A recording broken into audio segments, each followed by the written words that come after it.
The ocean doesn't care who you are. It doesn't care about your job title, your bank balance, or how important you think you are. When our small plane went down near a deserted island, all of that vanished in a single terrifying moment.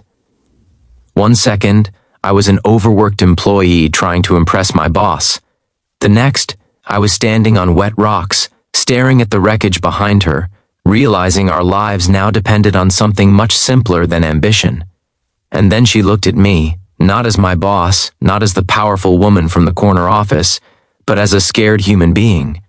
Her voice shook when she asked, "If no one comes, will you stay with me?" That question changed everything. Before we begin, if you enjoy emotional, real-life inspired stories about humanity, kindness, and unexpected connections, make sure to subscribe to your channel name. Like this video if it moves you, and leave a comment sharing what kindness means to you. Your support helps this channel grow and keeps these stories alive. The flight was supposed to be quick. A short hop over the ocean for a business retreat I didn't even want to attend. I worked as a project manager, and my boss, Rachel, was known across the company as brilliant but distant. She was sharp, efficient, and intimidating. People whispered that she didn't have a heart, only deadlines. I'd never spoken to her beyond work emails and brief meetings.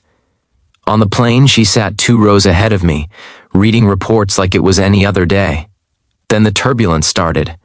At first, it felt like nothing, just a bump, then another. The engine sound changed, and the pilot's calm voice couldn't hide the panic anymore. The plane dropped hard. People screamed. I grabbed the seat in front of me and closed my eyes, thinking of all the things I'd never said, all the kindness I'd postponed for later. When we came to a stop, everything was quiet except for the waves. We were the only 2 who made it out alive. The island was small, rocky, and surrounded by endless blue. The plane had crashed close enough to shore that we could swim to safety, but far enough that escape was impossible. No phones worked, no signal. Just us, the wreckage, and the sound of the ocean breathing in and out. Rachel was shivering, soaked, and bleeding from a cut on her arm. Without thinking, I tore a strip from my shirt and wrapped it around her wound. She looked surprised, like no one had ever done something gentle for her without being asked. "Thank you," she said quietly. That was the first time I'd ever heard her say those words. The first day was pure survival. We dragged supplies from the wreckage, found a shallow cave for shelter, and gathered what little food we could. I expected Rachel to give orders, to act like she did at work. Instead, she followed my lead when I suggested we ration water and mark days in the sand. That night, as the sun sank into the ocean, she sat beside me, knees pulled to her chest. "I don't know how to do this," she admitted. "I'm good at business plans, not this."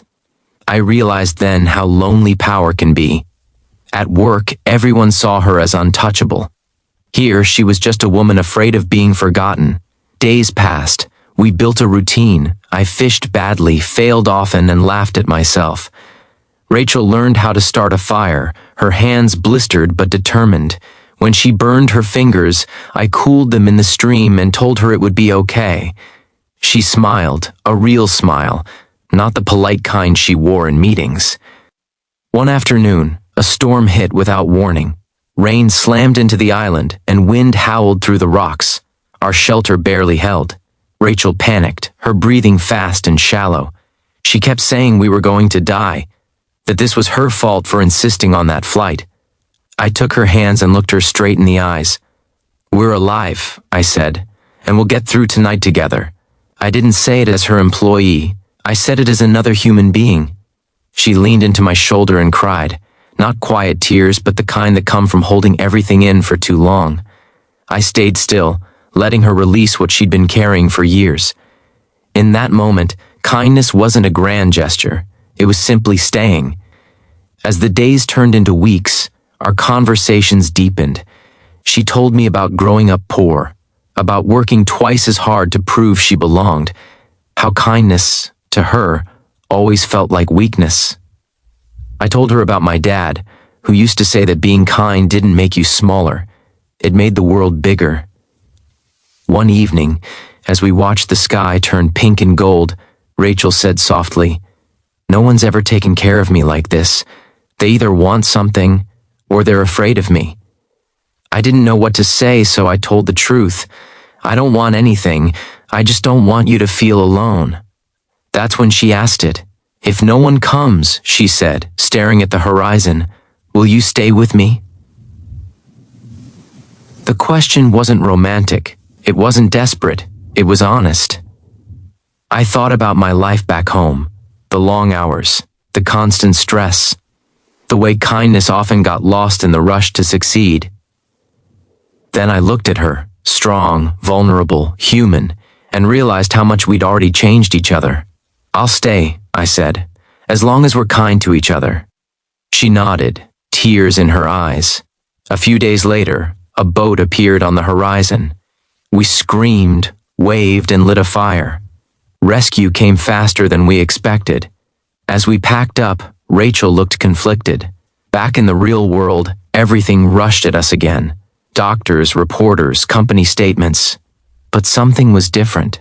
At work, Rachel changed. She listened more. She said thank you. She noticed people. And me? She promoted me, but more importantly, she treated me like a partner, not a subordinate. One afternoon, she stopped by my desk and said, "I never thanked you properly for staying, for being kind when I didn't know how to be." I smiled. "You're welcome. Just don't forget it." She hasn't. That island taught me something I'll never forget. Kindness isn't about status or circumstance. It's about seeing the person in front of you and choosing to care. You never know when a small act, bandaging a wound, offering reassurance, staying when it's easier to leave, will change a life. So wherever you are, whoever you're with, choose kindness. You might just become someone's safe place when they need it most.